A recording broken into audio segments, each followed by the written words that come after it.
he went and looked at this channel, and the PayPal account was actually in the US.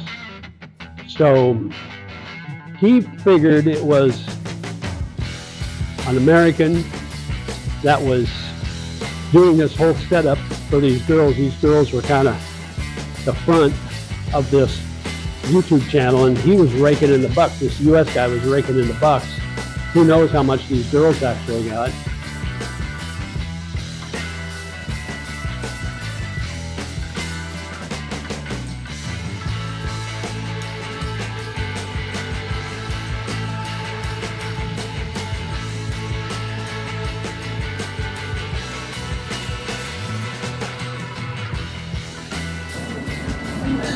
All right, heading out. I have to run a couple of errands.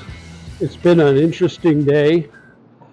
I tried my first live stream today and it failed miserably. My connection was bad. I don't know what the deal was going on with that. I think I know. So I was streaming on my Wi-Fi, but I was using 3 cameras, both on all 3 on Wi-Fi, and so that was, I think, making the stream less reliable. So my audio and video were all jacked up. So I apologize right now for that horrible live stream, and I wouldn't blame you if you didn't watch it. I might just go ahead and delete it. But we're going to try again, and hopefully the next one will be better. But I did this video already and I hadn't posted it. Hello, how are you? I did this video on e-begging, and was ready to publish it and post it this weekend, but then something else came up along those lines, and so I needed to either do an update or just redo the video. So I'm going to redo the video, and so my question is e-begging, as they call it, by expats here in the Philippines, okay? Is it okay to do that? Let me give you a few examples. All right, before I moved here, there was a typhoon that blew through called Typhoon Odette. And it was very devastating to a lot of areas in the Philippines. And some of the bloggers that were the expats that were living here at that time, some of them went online and did what we call e-begging, or what is called e-begging, and asked for funds to help the families of Typhoon Odette that suffered under Typhoon Odette. Well, some of that was legit, but some of that was questionable if the funds got to the people or the places that was promised. And so there's always been that kind of that dark cloud hanging over that whole part of the expat community, whether it was legit or whether it was a scam or what the case may be. Okay, so fast forward to about a year ago, and a guy, you've probably heard this story, a guy came here to the Philippines to meet his girlfriend, and he didn't have an income. He had savings, I want to say about $30,000, and his plan was to make that $30,000 last for 2 years, and then he could start collecting Social Security and start getting a paycheck monthly here. Well, that $30,000 went very quickly, and he ran out of money. What happened was, first of all, his girlfriend had twins, so he had to take care of that. He ended up buying his girlfriend's sister a truck, from what I understand. There was a lot of other things that he ended up paying for. But long story short, he ran out of money, and so he got on this YouTuber's channel, this really popular YouTuber in Dumaguete. found out about it, he went on his channel, he was interviewed. Basically, this YouTuber helped raise money for him so he could go back to the States. And from what I understand, they raised enough money for him to go back. Now he's back here in the Philippines with his girlfriend again. Last I had heard, but I don't really keep up, so you may have an update that I don't about that. So that was about a year ago. Now, recently, again in Dumaguete, there was another expat who had a channel that was growing, who ended up getting some very serious medical issues. And he went back on the same YouTuber's channel, talked about his condition, about his issues. Now, I don't believe for a minute it was a scam. I think this was totally on the up and up and totally legit, because you can tell in the interview he was breaking down. He was almost in tears. In fact, he broke down a couple of times, especially when he was talking about, because he's terminal, I guess. So he was talking about not being able to see his kids, and that really struck a chord. And so it was this YouTuber does an excellent job of interviewing. He's a very good interviewer. This was a very good interview, very heartfelt. But the only issue I had with it, or the main issue I had with it, with the whole e-begging thing, was the thumbnail. And if you don't know what a thumbnail is, that's when you're on your YouTube and you're looking at recommended videos and you see the title and then you see a picture that goes with that title. That picture is the thumbnail, and you click on that to watch the video if you want. Well, the thumbnail showed this guy who was having the medical issues with his head down and in his hands, and looked like he was crying or had been crying. It was very sensationalized. Hello.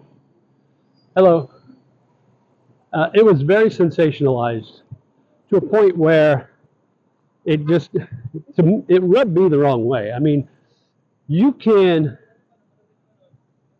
help a guy out, you can help someone out, which I have no problem with. But when you're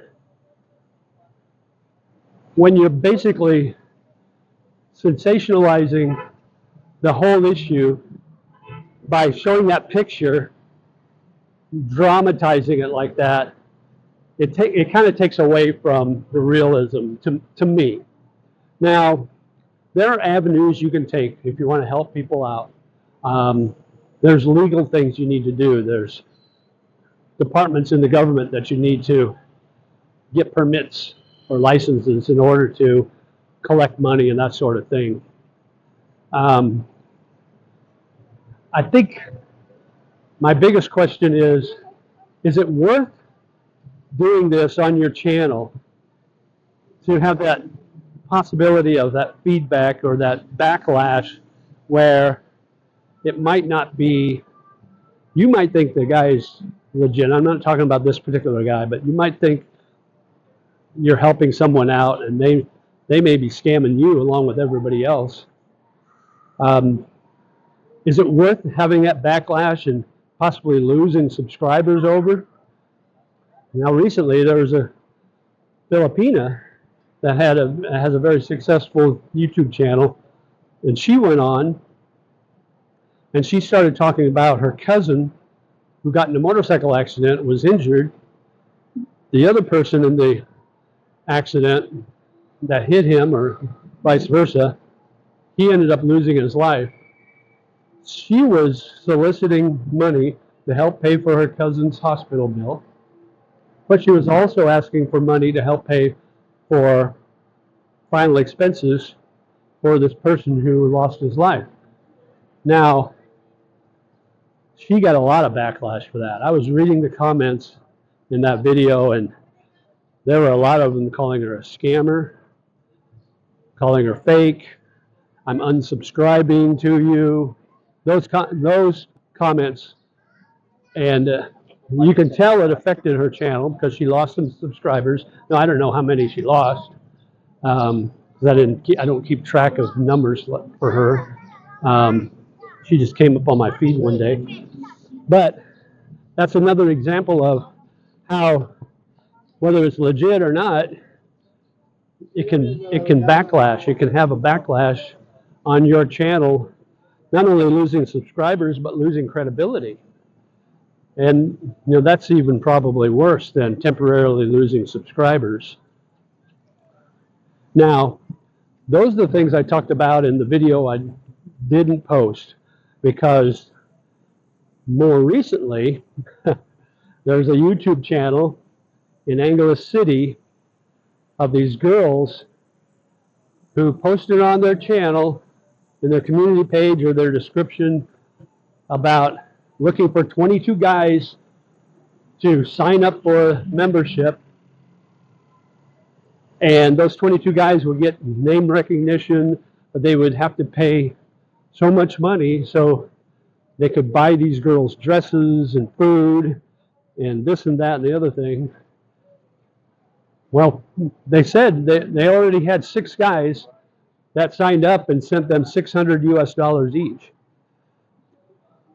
So Andy Omar, who does he has a channel, and he kind of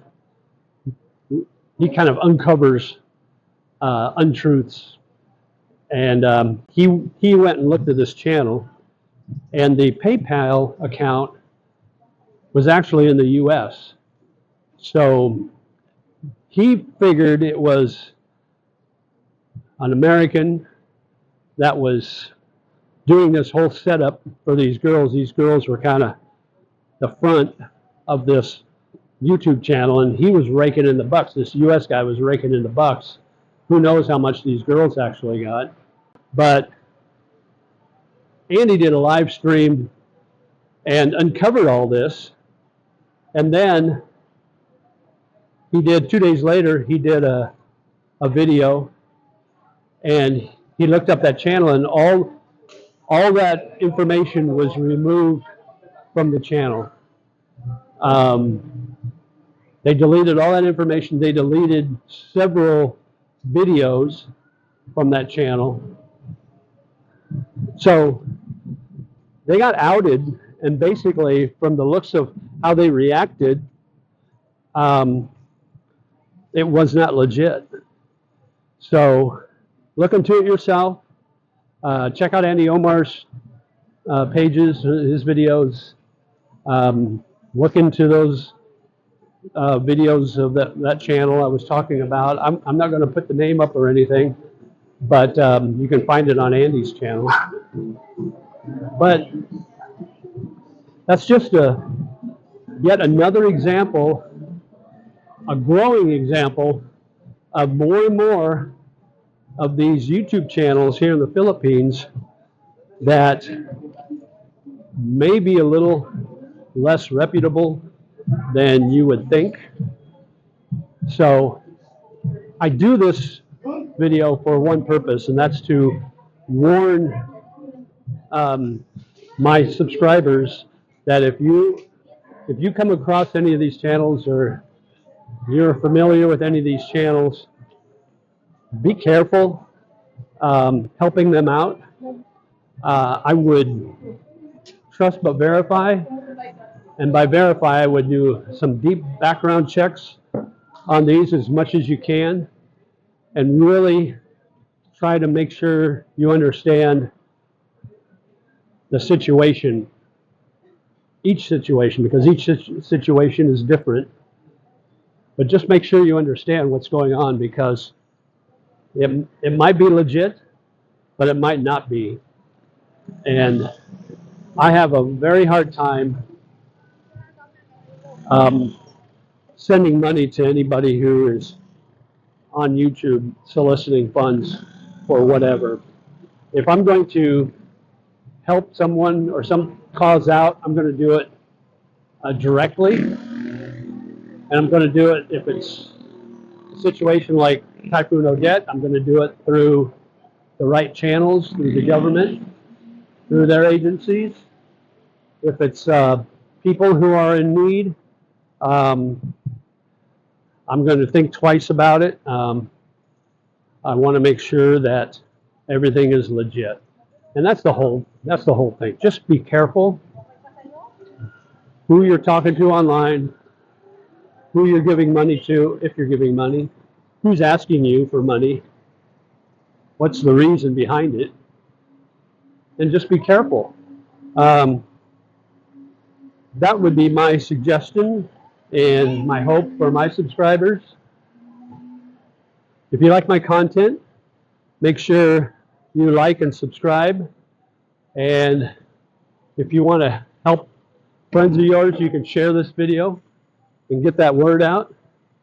But just like I said, be careful. And we're getting close to 7,000 subscribers now. So I do appreciate all of that. And we'll post more videos and do more live streams. And if you wanted to learn more about living in the Philippines or living here in BGC, check out this video above.